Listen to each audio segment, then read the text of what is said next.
beautiful day outside, which we don't get very often this time of year.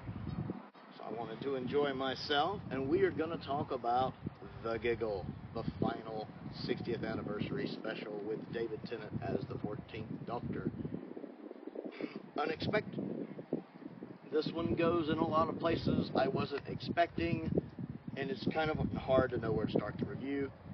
Let me start off right out of the way by saying I enjoyed this episode. I did like it. I'm not going to be sitting here bashing a lot of it. I found it very enjoyable. The intro at the beginning with the guy buying the doll for the guy who invented the TV, I liked that part. Thought it was neat. Liked how that tied in with the story with the doll with the giggle in it. I enjoy all that. I don't know how you have that image buried into every screen, but it's Doctor Who. I'm rolling with it. Was fine with that. I still never quite got into the new intro, the 60th anniversary intro. The music for it just feels to me a lot like Murray Gold's Russell T. Davies era music. The intro itself, just never really got into that, but it's not a big deal. I liked well enough where it started out. I mean, you couldn't really have Wilf in it much because of Bernard passing away, but the way they handled that I thought was really well done. You can even hear what's supposed to be Wilf's voice telling him, go with the doctor, to Donna, my closed caption, because the sound mixing is still so bad to have to use closed caption to hear what people are saying. Did mention it was Wilf. So I do like the nods to him throughout the story, including at the end. I liked Unit showing up. It's still weird for me, Unit having this kind of Avengers-styled base. I don't quite roll with that, but okay. Even the Doctor's like, your father spent so many years hiding the existence of Unit, and you're just, we're Unit. It's a little weird.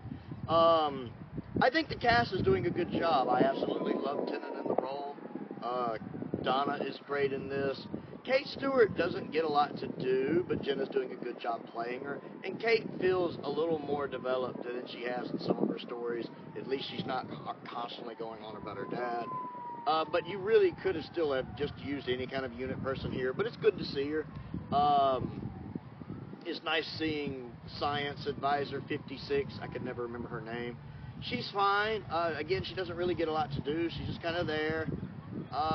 The one little moment that had me rolling my eyes was the bit about the wheelchair when Donna says the bit about parked, and she's like, is that offensive? And she's like, borderline. I'm sitting here going, get over yourself. Like, seriously, get over yourself. But that's really the only time in the whole episode where I had an eye-rolling moment, because it's easy for someone to make some kind of park. I don't understand why you would be offended.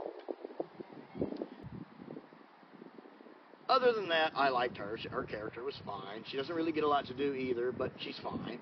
And I enjoyed her in Starby, so I have no problems with the character. It's nice seeing Mel back. I like how Mel's just there working for Unit, which makes sense. We had seen Kate recruiting people, at the end of Power of the Doctor. So it's nice to see Mel being part of that. We'd seen Mel as part of the little group there at the end. So that works. I love that we get Mel's explanation for how she got back home. I love hearing her talk about Glitz. You guys know I love Glitz. I love the fact Glitz got to meet the 6th and 7th Doctors, and Tony did such a good job playing Glitz. It's just a nice little tip of the hat to him, I feel like. And the fact that Glitz not only lived to be 101, but that he died falling over a whiskey bottle. That's very Glitz, to be fair. Makes me wonder how old Glitz was when they first started hanging out, and how old Mel is. I don't know if the ages line up, but I still love that moment. It was a great moment for me.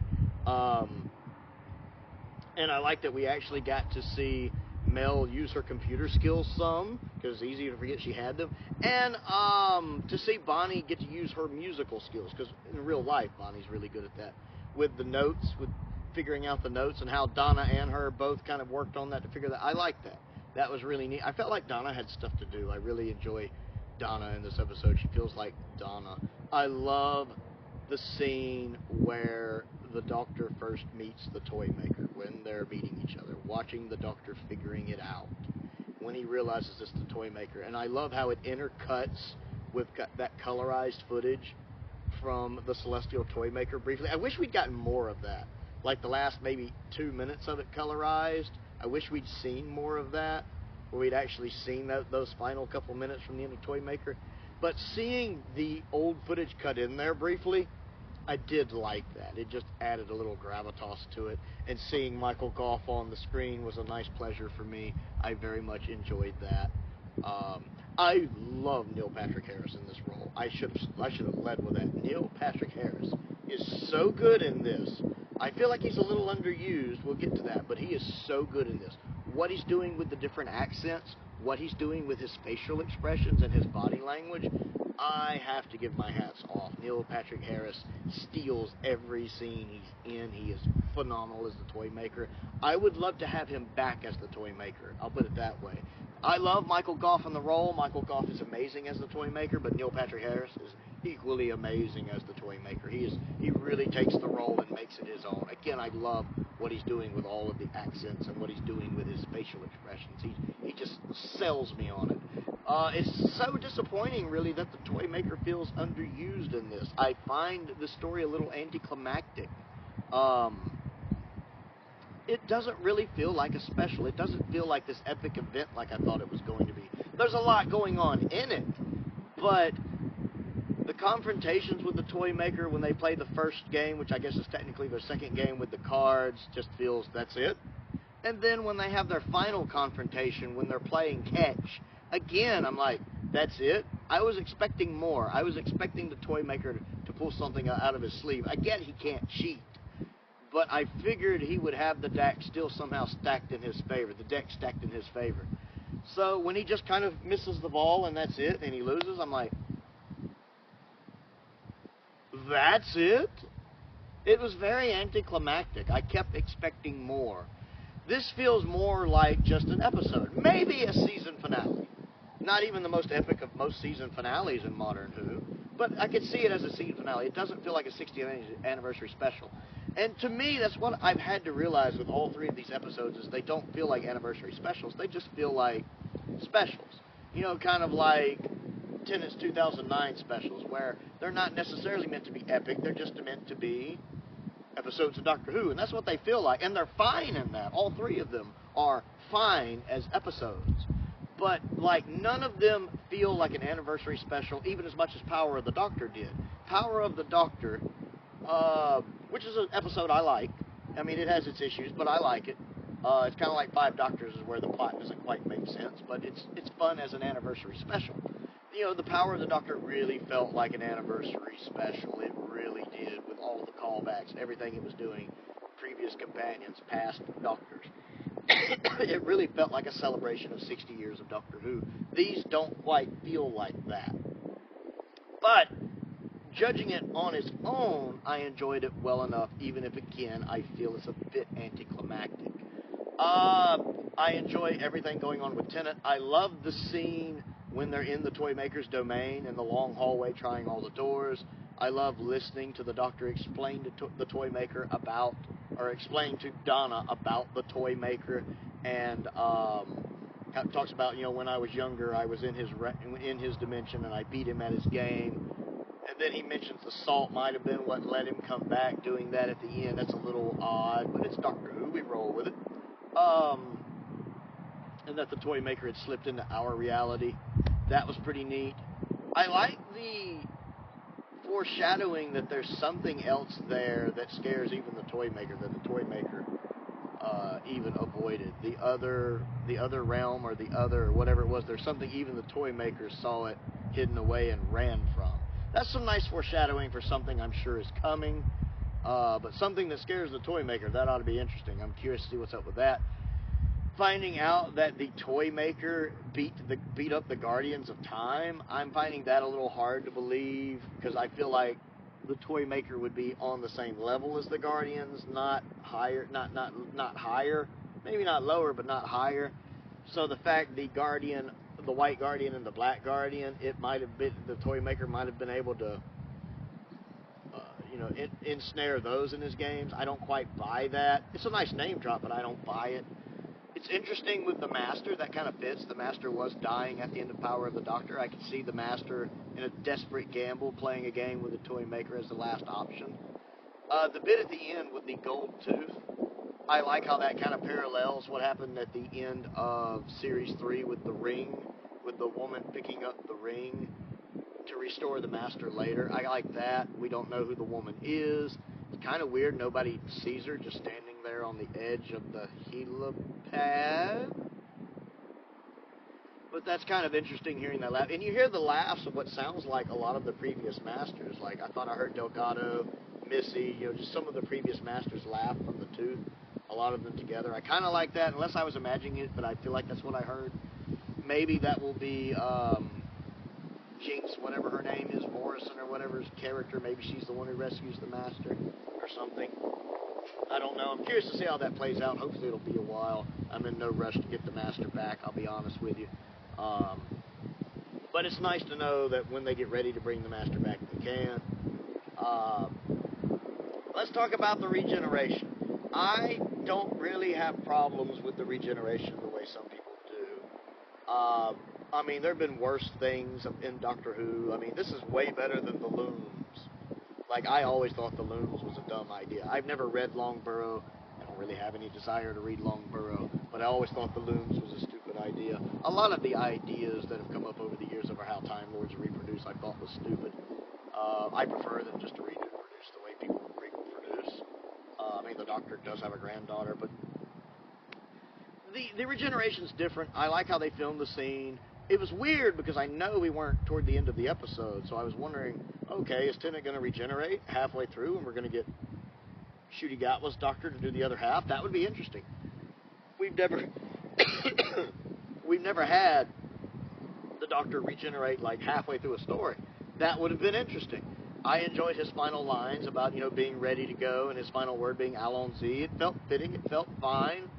And then when nothing happens, you're like, what? And when he's telling them to pull, I'm again like, what? I mean, I'd heard the rumors of this, but I don't really take stock in rumors.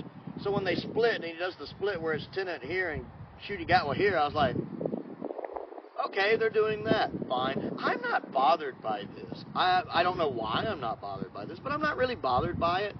I mean, on one hand, I was thinking, hey, who's to say Time Lords can't reproduce this way? I've never seen anything saying they can't, and it's definitely a better idea than looms. But then it also goes on to mention it's never happened before that we know of with Time Lords, and that it's just a myth. But the Doctor's not really a normal Time Lord either, whether you're going with Timeless Children, whether you're going with Cartmel Master Plan. The Doctor is definitely a unique Time Lord. I mean, even if you just consider him an average Time Lord, he's traveled so much. He spent so much time in the vortex, more than any other Time Lord, that it could have had an adverse reaction, or it could have simply been, much like the Watcher, a future version of the Doctor knowing he needed to be there. I mean, think about it. We've never gotten a full explanation for what was up with the Watcher, right? That somehow he was a projection of a future incarnation of the Doctor. That merges with the fourth Doctor to regenerate the fifth Doctor. If you think about it, the Logopolis regeneration is unusual in its own right, with the Watcher merging with the Doctor to form a new Doctor. We just kind of have the opposite of that here, with the Doctor splitting into two separate entities that are both the Doctor. And so, I don't mind that. I have no problems with my canon accepting that. I'm fine with it. So that's my stance on the bi-generation. Perfectly fine with it. Don't care at all. I know some people are going to get anal about it, but I'm going to point them at Logopolis and go, well, go be anal about that, and they won't. So, I thought it was interesting seeing the two Doctors work together. It becomes almost a multi-Doctor story. Now, some people wonder, well, does this mean Tennant lost his ability to regenerate, or is he no longer the Doctor? No. I firmly believe they're both the Doctor. One person became two people who are both the Doctor. They're both still the Doctor. They both can regenerate. You just had one person become two. Like an amoeba splitting. I think they're both still the Doctor. I don't think one is more the Doctor any more than the other. This is really neat, too, because fans who are looking forward to Ncuti have their Doctor. Fans who are a little more anal retentive about Ncuti and, rah, and whatever, they still have their Doctor with Tennant. Everybody has their Doctor. It was interesting seeing them talk to each other. I loved how there's two TARDISes now, and it fits with what's going on with the toy maker His, you know, there still being a little bit of residual whatever essence left over.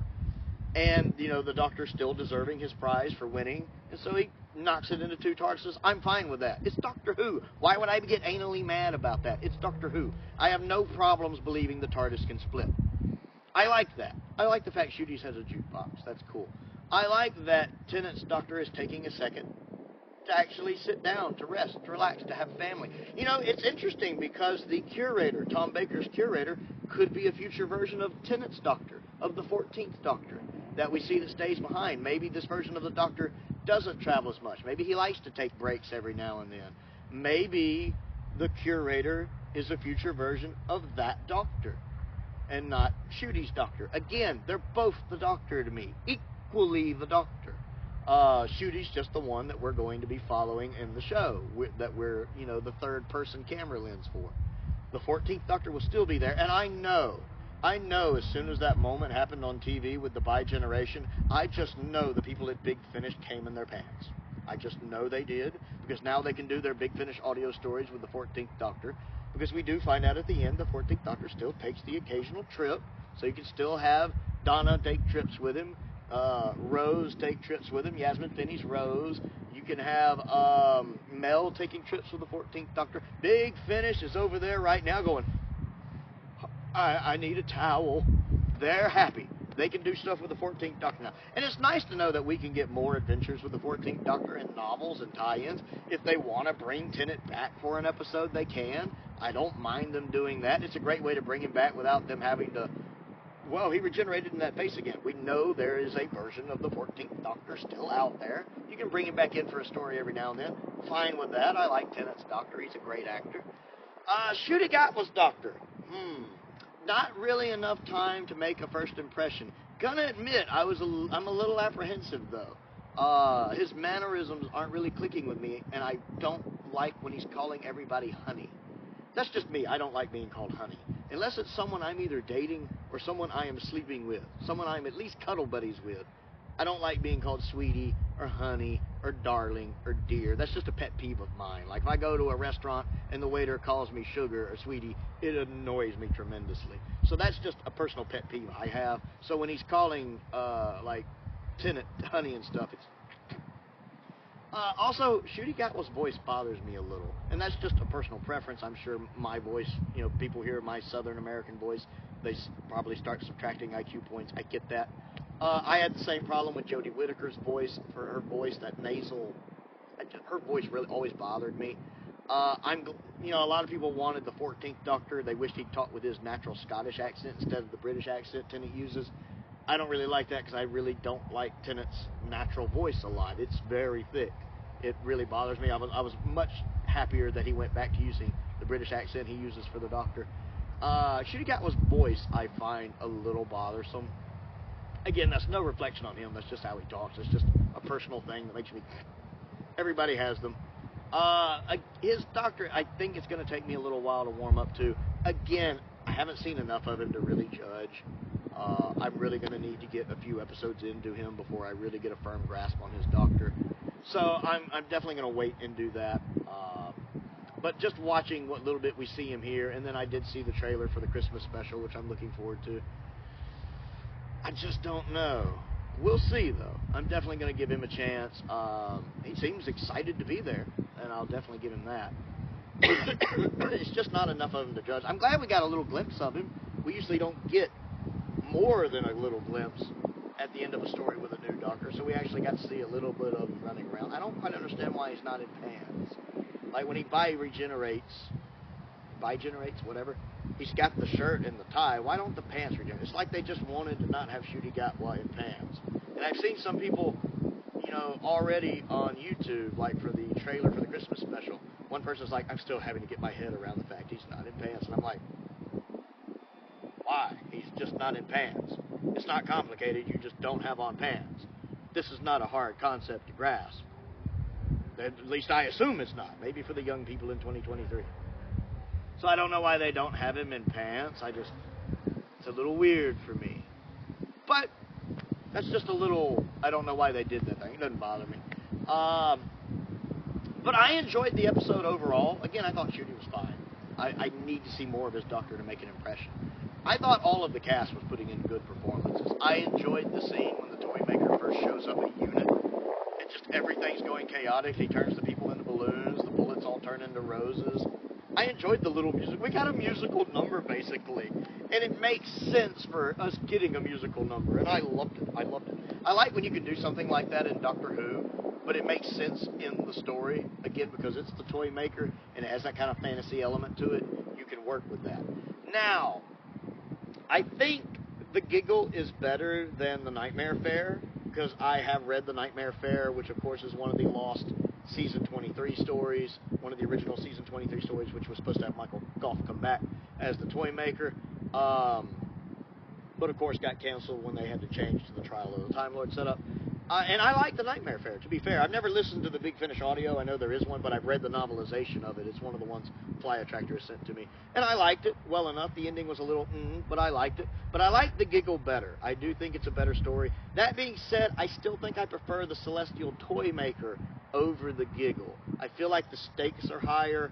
I feel like the ending is more climactic. And I feel like the Doctor is just more clever in it. The way the first Doctor wins at the end with doing the voice, go to move this or another, and how he tricks the toy maker. I feel like it feels a little more epic, even with the first 3 episodes being missing. I have watched the Loose Cannon Recon, and I've seen the surviving episode 4. I love the surviving episode 4 a lot. I am looking forward to the animation. I feel like the animation style they're using for the Celestial Toy Maker fits that story. I wouldn't like it with a lot of the other stories, but the surreal fantasy nature of the Celestial Toy Maker, which I love to death, I think that type of animation fits it really well. But I just feel like Celestial Toy Maker, the stakes feel higher.